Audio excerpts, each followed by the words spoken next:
Hello, this is the English we speak. I'm Fei Fei. And hello, it's me, Rob. Hey, Rob, how are your plans going to get fit?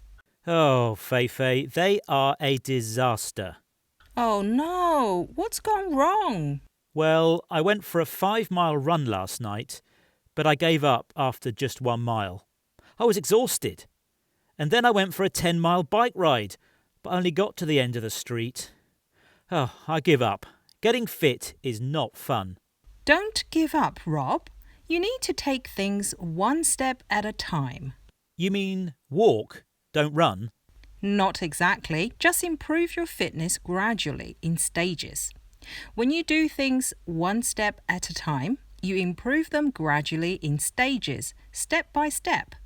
So, Rob, improve your fitness step by step, which means the same as one step at a time. Here are some examples. I know the instructions look confusing, but take them one step at a time and they should make sense.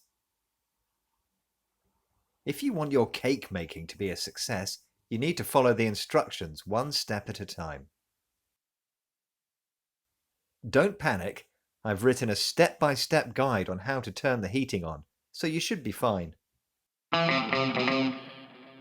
This is the English we speak from BBC Learning English, and we're talking about the expression one step at a time.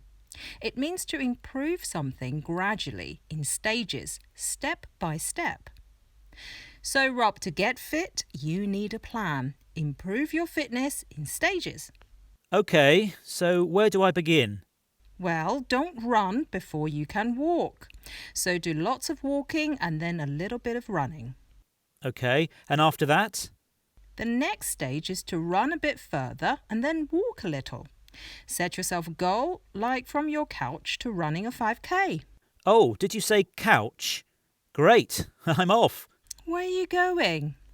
Well, I'm going to run to my couch, put my feet up, and eat lots of biscuits.